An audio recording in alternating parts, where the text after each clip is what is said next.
안녕하세요. 사랑하는 성도님, 영혼의 샘물 은혜의 자리 오심을 축복합니다. 심판의 주님이 우리와 함께 하십니다.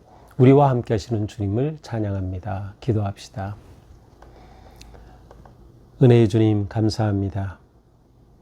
오늘도 주님의 사랑 안에서 생명의 구원의 진리의 말씀 앞에 서게 하시니 감사합니다. 오늘도 주님의 말씀을 대할 때 저의 마음을 열어주시고 성령님 저에게 지혜를 주셔서 주님의 말씀의 뜻을 잘 깨닫고 또한 그 말씀을 삶의 양식으로 삼아 말씀의 뜻에 따라 기쁨으로 순종하며 주님의 뜻을 따르는 거룩한 하루가 되게 하여 주시옵소서. 예수님 이름으로 기도합니다. 아멘. 오늘 말씀은 요한계시록 14장 14절에서 20절입니다. 또 내가 보니 흰 구름이 있고 구름 위에 인자와 같은 이가 앉으셨는데 그 머리에는 금 면류관이 있고 그 손에는 예리한 낫을 가졌더라. 또 다른 천사가 성전으로부터 나와 구름 위에 앉은 이를 향하여 큰 음성으로 외쳐 이르되 당신의 낫을 휘둘러 거두소서. 땅의 곡식이 다 익어 거둘 때가 이르렀음이니이다 하니 구름 위에 앉으시니가 낫을 땅에 휘두르매 땅의 곡식이 거두어지니라. 또 다른 천사가 하늘에 있는 성전에서 나오는데 역시 예리한 낫을 가졌더라. 또 불을 다스리는 다른 천사가 제단으로부터 나와 예리한 낫 가진 자를 향하여 큰 음성으로 불러 이르되 내 예리한 낫을 휘둘러 땅의 포도송이를 거두라. 그 포도가 익었느니라 하더라. 천사가 낫을 땅에 휘둘러 땅의 포도를 거두어 하나님의 진노의 큰 포도주 틀에 던지매 성 밖에서 그 틀이 밟히니 틀에서 피가 나서 말 굴레까지 닿았고 1600 스타디온에 퍼졌더라. 아멘. 자, 오늘 본문 아주 짧지만 이 본문에는 두 가지의 추수의 모습이 이제 나옵니다. 14절부터 16절까지 첫 번째 추수, 그 다음에 10절에서 20절까지 또 다른 추수. 자, 이 첫 번째 추수에 관한 말씀은 사실은 이제 마지막 수확이라고 할 수 있는데 이것을 긍정적으로 보느냐 아니면 부정적으로 보느냐에 따라서 의미가 달라질 수 있습니다. 추수라고 하는 것은 원래 종말론적 완성을 표현하는 건데요. 이 추수를 긍정적으로 보면 하나님께서 믿는 자들을 구원하시는 그런 종말론적 역사와 완성으로 볼 수 있고요. 부정적으로 보면 하나님을 배반한 자들, 우상 숭배하는 자들을 심판하시는 그러한 심판의 추수로 볼 수도 있어요. 자, 그럼 오늘의 본문에 두 개 있는 이 추수는 그럼 어떻게 볼 것인가?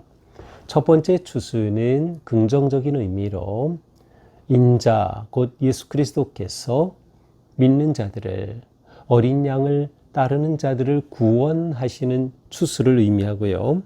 두 번째 추수 이야기는 하나님을 떠나고 배반하고 짐승을 따르고 우상을 숭배하는 자들에 대한 심판의 추수를 의미한다라고 볼 수 있습니다. 자, 오늘 14절 보겠습니다. 또 내가 보니 흰 구름이 있고, 자, 또 보았습니다. 이 요한계시록엔 계속 내가 보니 이런 표현이 나오죠. 지금 사도 요한이 환상 가운데 본 것을 기록한 것이에요. 큰 이적의 6번째 모습인데 흰 구름이 있습니다. 그리고 구름 위에 인자와 같은 이가 있어요. 그리고 그 머리에 금면류관이 있고 그 손에는 예리한 낫을 가지고 있습니다. 인자와 같은 이이지만 이는 곧 예수 그리스도를 의미하죠. 구름 위에 하나님의 임재와 영광과 거룩하심을 드러내는 그런 표현이죠. 구름 위에 또 앉으셨다 통치하고 계시는 주님, 그 머리에 금면류관이 있다. 영광과 권세의 그리스도를 보여줍니다. 자, 그런데 그분의 손에 예리한 낫이 있어요. 자, 이 낫은 무엇을 위한 낫일까요? 추수를 위한 낫입니다. 15절 다른 천사가 성전으로부터 나와 구름에 앉은 이를 향하여 인자를 향하여 큰 음성으로 하나님의 말씀을 전합니다. 당신의 낫을 휘둘러 거두소서. 땅의 곡식이 다 익어 거둘 때가 이르렀음이니이다 하니 땅의 곡식이 이제 다 익어 거둘 때가 되었습니다. 추수 때가 되었습니다. 구원의 때가 되었습니다. 이제 주님께서 역사하셔서 마지막 때 완성을 이루실 때가 되었습니다. 라는 거죠. 그러자 구름 위에 앉으시니까 낫을 휘두르니까 땅의 곡식을 다 거두게 된 것이에요. 자, 여기에서 바로 여기 인자의 추수, 곡식을 거두는 자의 그 주어는 인자죠. 인자가 낫을 가지고 추수하는 것이에요. 따라서 이것은 구원을 의미한다라는 거예요. 역사의 완성인 거죠. 고난받는 성도들에게는 고난의 종말입니다. 결국 이 추수는 믿는 자, 어린 양을 믿고 따른 자의 승리와 구원을 의미하는 것이죠. 반면에 이제 두 번째 추수에 관한 말씀은 정반대 뜻입니다. 17절입니다. 또 다른 천사가 하늘에 있는 성전에서 나오는데 역시 예리한 낫을 가졌더라. 또 한 천사가 나오는데 예리한 낫을 가졌어요. 자, 앞에서 예리한 낫은 누가 가지고 있었어요? 인자 같으니. 그런데 이 17절에서는 천사가 가지고 있어요. 이 천사가 예리한 낫을 가지고 있는데 불을 다스리는 천사가 제단으로부터 나와 또 불을 다스리는 또 다른 천사가 제단으로부터 나와서 예리한 낫을 가진 천사를 향해서 큰 음성으로 말합니다. 내 예리한 낫을 휘둘러 땅의 포도송이를 거둬라. 그 포도가 익었느니라. 자, 예리한 낫을 휘둘러 땅의 포도송이를 거두라. 천사에게 명령한 거예요. 천사가 천사에게 전달한 거죠. 이 천사는 하나님께서 심판의 도구로 보낸 자겠죠. 자, 그러자 그 천사가 휘두릅니다. 어떤 상태예요? 땅의 포도송이를 거두는데 포도가 익었다. 여기서 포도가 익었다는 것은 악이 가득 찼다라는 뜻이겠죠. 악이 가득 찼어요. 그러니 이제 그 낫으로 거두라라고 하는 것이에요. 자, 그렇게 되니 어떻게 됩니까? 20절, 이 19절 천사가 낫을 휘둘러 땅의 포도를 거두어서 어떻게 하나님의 진노의 포도주 틀에 던지매.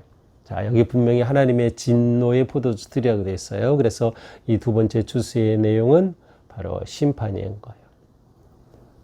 우상숭배자, 짐승을 따르는 자에 대한 심판. 자, 이 진노의 큰 포도주틀에 던짐에. 그래서 포도를 따서 포도주틀에 이렇게 모아놓는 그런 모습이죠. 자, 성 밖에서 그 틀이 밟히니. 자, 이 포도주틀의 틀이 밟혀요. 그래서 원래 이 포도주를 추수하면 포도주를 큰 통에 놓고 거기에 사람들이 들어가서 이렇게 짓이겨서 포도주를 만드는 것이죠. 자, 그와 같은 모습이에요. 성 밖에서 그 틀이 밟혀져요. 성 밖, 바로 구원의 공동체 밖에 있는 거죠. 예루살렘 밖에 있는 거예요. 그렇게 하니 피가 나서, 자, 이 포도의 그 즙은 피를 상징해요. 피가 나서 말 굴레까지다. 굴레라고 하는 것은 말의 재갈이에요. 그러니까 말의 키까지 이 피가 가득 찼다고 하는 것을 보여주는 거예요. 1600 스타디온에 퍼졌더라. 자, 구원의 공동체에 포함되지 않은 곧 짐승의 표를 가지고 있는 자, 우상 숭배하는 자들에 대한 하나님의 심판이 천사를 통하여 이렇게 아주 극심하게 일어난 것을 볼 수 있어요. 엄청난 피가 흘러넘치는 그러한 심판이죠.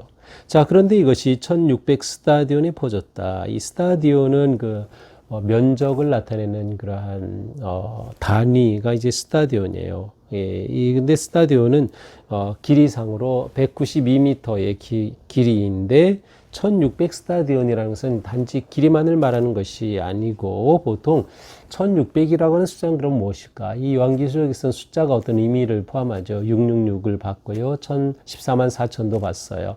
또 24장로 24도 봤고요. 자, 그런데 여기서 600 스타디온이라는 것은 자, 4 곱하기 4는 16이에요.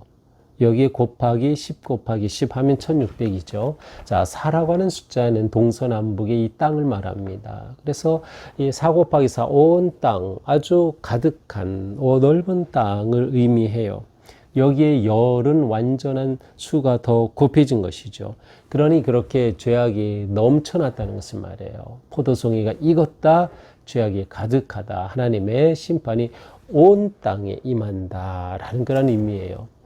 또 어떤 학자들은 이것을 순수히 길이로 계산하면 약 300km가 되는 길이인데 300km면은 이스라엘의 최북단과 최남단, 아주 영토가 가장 큰 최북단과 최남단의 길이 정도라고 또 볼 수도 있어요. 그렇다면 이렇게 가득한 온 곳에 가득한 죄악에 대한 하나님의 강력한 심판의 이미지를 보여주고 있는 것이죠. 자, 이렇게 오늘 본문은 마지막 수확 아니면 마지막 추수, 마지막 심판에 대해 관한 추수의 두 가지 이야기를 보여주고 있습니다. 자, 구속과 심판의 두 가지 추수 이야기라고 했죠. 그래서 오늘 본문은 구속의 추수, 또 심판의 추수라고 할 수 있어요. 자, 우리는 먼저 예수 그리스도 인자 같으니 그분이 곧 심판의 주가 되신다라고 하는 것을 우리는 보게 됩니다. 우리가 예수 그리스도를 어떤 분으로 보느냐 하는 것은 굉장히 중요한 일이에요. 예수 그리스도를 어떤 분으로 보느냐. 우리가 사랑의 주님, 구원의 주님, 긍휼히 여기시는 또 자비하신 주님, 많은 표현들이 있지만 심판의 주님이라고 하는 이것을 놓치면 우리의 신앙생활이 허투루 될 가능성이 커져요. 예수 그리스도는 심판의 주님이시다. 이 믿음은 우리에게 아주 중요한 고백이 되어야 합니다. 하나님의 백성은 구원하여 영광에 이르게 되고요. 심판의 주가 오실 때 어린 양을 믿지 않고 짐승을 따르고 우상을 숭배하는 자들은 완전한 형벌의 심판에 처하게 된다라고 하는 것이죠. 바로 이 심판의 주님이 우리 주 예수 그리스도이시다라고 하는 것입니다. 그러므로 우리는 우리 주님이 심판주이시다. 그렇다면 우리는 주님의 그 심판이 우리에게 구원이 되기 위해서는 우리의 삶이 달라야죠. 그래서 우리는 고난과 위기 속에서도 인내하며 그 심판의 주님을 바라보고 소망하는 삶을 살아야 하는 것입니다. 또한 그 때를 우리는 준비해야 돼요.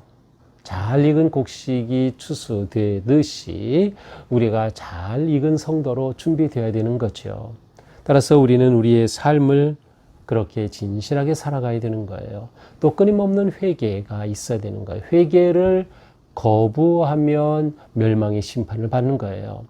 그러나 회개하고 돌이키면 주님이 주시는 그 은혜 안에서 우리는 놀라운 구원의 은총을 입게 되는 것이죠. 우리는 알곡으로 잘 준비되어야 하겠다.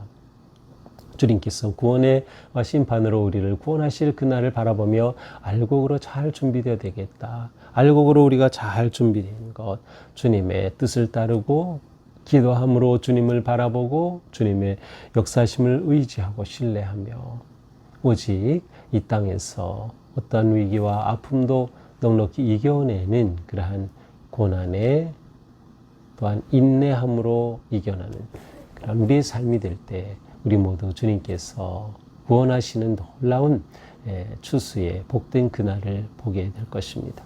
오늘 하루도 우리가 진실하게 주님 뜻에 순종하며 나아가는 그런 하루가 될 수 있기를 축복합니다. 기도합시다.